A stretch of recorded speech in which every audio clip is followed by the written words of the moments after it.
Hi Virgo, welcome to your Astro Reels. It is my pleasure to read for you per the usual. I literally get pleasure from doing this. I'm so happy. Anyway, that being said, welcome. And you know the deal. You don't have to actually have any significant Virgoan placements for this reading to be for you because I'm actually giving collective readings. And notice I'm doing my best to do it every day. So check in as you feel needed, as you feel called to. If something resonates, then, take a look at it, use your discernment. If it doesn't, take a step back, come back later, take a look at it, use your discernment. That's how we roll.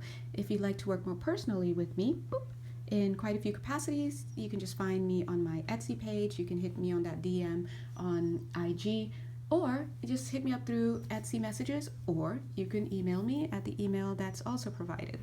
All right, that being said, let's jump in. Now, Virgo, interestingly, you're like a song right now. I'm feeling a song, a symphony. Not even a symphony, it's like a song, but they're saying it's a mastery. Wow. If there's going to be a master in the zodiac, it's going to be, I heard Pisces say, Pisces. Well, of course, 1 minute, 11 seconds, Pisces, we recognize. You've been through a lot and you are handling it like a boss, right? But, Pisces. Oh, Pisces is the opposite of Virgo. God bless you. Yeah, so there you go. You guys are pairs. But I do, Virgo. Wow. Interesting. Yeah, interesting. Sorry, so many energies. Look at what your energy is doing to me, right? In fact, right before I turned on the video, Virgs, I just shuffled and I just felt like I needed to turn my body and do the reading this way. And then like a card kind of slipped out. I just held it quickly and Jen pressed start. And look what's here. It almost feels like, look at the crown. So we're seeing something crowning here for you. That seems very literal of an explanation, but we're seeing an emergence, that's the word, an emergence of an energy. Listen very carefully. Something that you're starting right now, or something that is starting right now, or something that is being started by the divine or something. So notice that. It's kind of there to cover. Something that is emerging for whatever reason is not in its final form 2 minutes 22 seconds. Very, very important. So remember that. So at this point, if you're, for example, getting into playing the stock market or doing something like that and you're being sold on all these ideas, don't invest so heavily yet. Wait.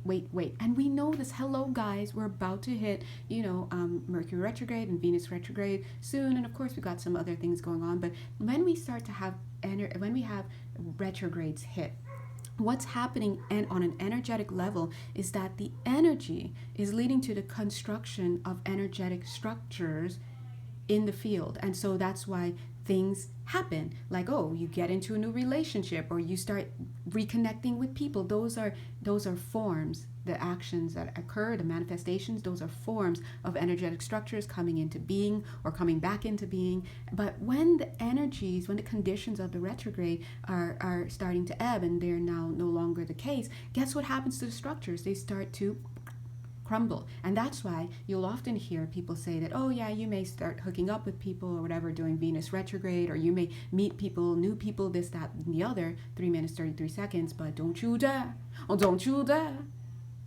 get into boyfriend-girlfriend status. Do not get married. Do not, because you unless you're a real boss and you can really feel into the energies and you can see, oh, this is an evergreen situation versus, oh, this is something that popped up during the course of this retrograde. And I'm just out here saying, who's doing that? Maybe I'm not, because I'm like out here trying to look at these videos too and trying to receive assistance in navigating. But that's a little bit of a hint, and I do think that it's playing into this card here. The guides are saying also be careful because you may get people trying to sell you on stuff.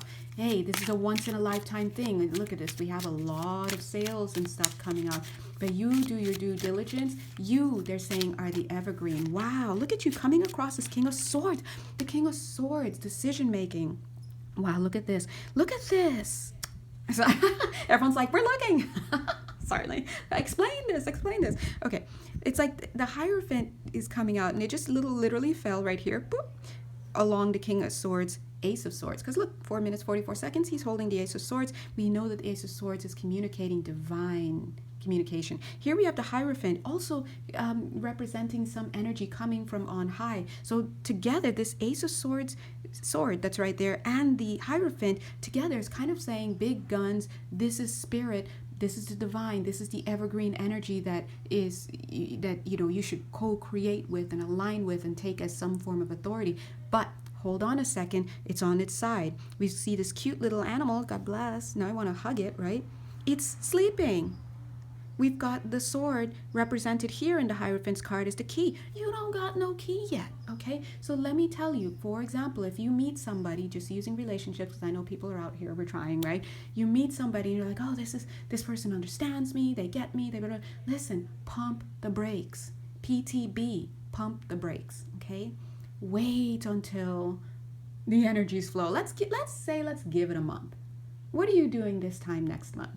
What's this month? This is August. What are you doing September? Let's say 3rd week September, 4th week September. Let's go all the way through. Let's revisit this later, is my point. If someone's trying to sell you on a business or an office space or something, let's revisit that later.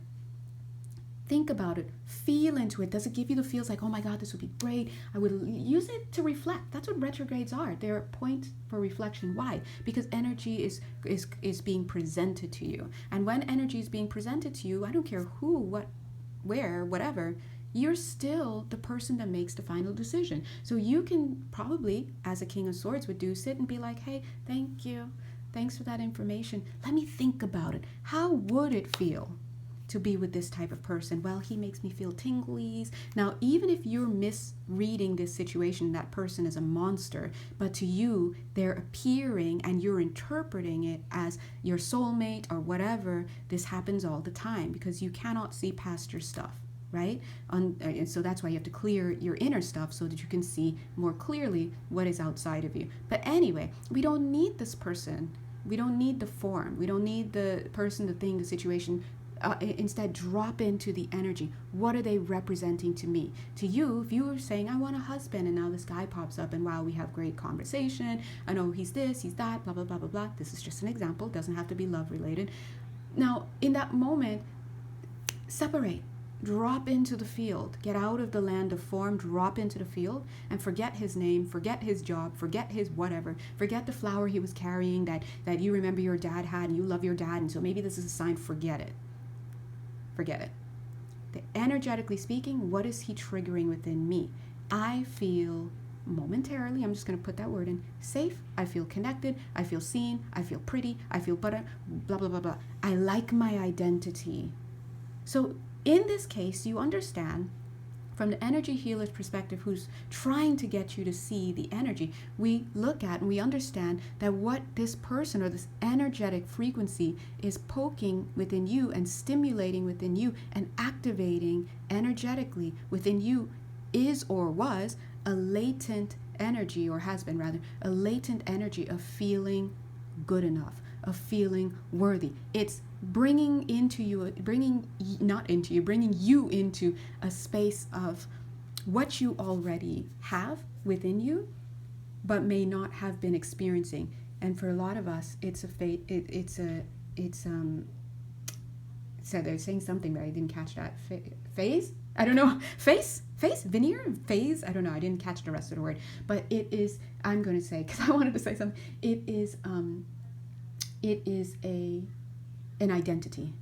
So you have to say, when this person or this thing or this situation, when I get this job offer, when this person comes into my life, when I get a new best friend, or a new friend, it could be a best friend or whatever, what are they triggering me to create? What story, what narrative, what identity, what do I get to be, see, feel, have, experience in my mind through this person or this energy or just whatever?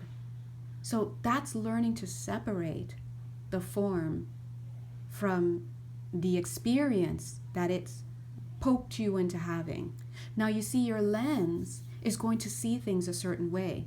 And that's why, oh, this person stepped to me and you know, he was hot and he was this and he said all the right things and I felt really good and I felt sexy, and you don't know, in the back of your mind you're thinking, oh, this guy's cool.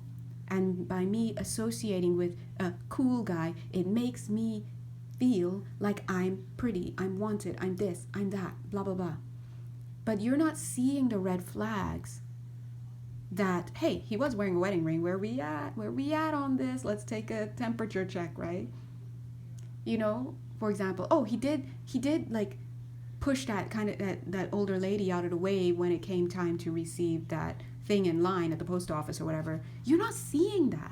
And that's because you're not seeing the person. You're tapping into an energy, and you're not even clearly, from a conscious mind perspective, seeing that energy. It's just an energy that boop, stimulated something within you. Now, I'm just going to skip to the chase and let you know, most of the time, that is just going to turn out to be a trauma bond, because this is an energetic frequency that is magnetized to your unprocessed trauma that is being rattled. So something within you is coming up and being active. Why? Because the higher frequencies of light are coming into the field. We just are kind of emerging from this whole portal experience. We're getting energetic shifts. This is high frequency energy coming in, rattling the lower frequencies. So guess what pops up? Tom, Dick, and Harry, representing what? The past energies. The question is, have you learned the lesson? Are you going to jump right back in? 11 minutes, 11 seconds. The next time someone tries to come and sell you something for a job, sell you something for a relationship, sell you something gaslighty about the people in your life, all sorts of stuff, can you tell the difference? Because you will always be triggered by one thing or the other, because light is always coming onto the planet. It is the light and the higher frequencies that come into your energetic space. That's what they were saying earlier about coming into your energetic space. You cannot have lower frequencies coming into contact with higher frequencies without somebody leaving or some energetic transmutation. And so just look for right now for the something in your life or things in your life that are, let's say, trembling, active, producing, manifesting. Where in your life are you manifesting things like, whoa, like I just had this dream where I was like with somebody, and all of a sudden I met like 3 guys today, 2 smiled at me. That's great. You were always awesome. But let's pump the brakes. Let's PTB on this one. Let's take a moment, understand that these forms that are coming at you, whether this person is somebody you would never, or somebody you would love, or somebody you don't know, they're all representing flow, because something in your field has activated, and now things are being magnetized. That's how we pull in experiences and, wait for it, create our physical reality. It's all energetic, okay? And so part of being sophisticated in your understanding of energy reading, understanding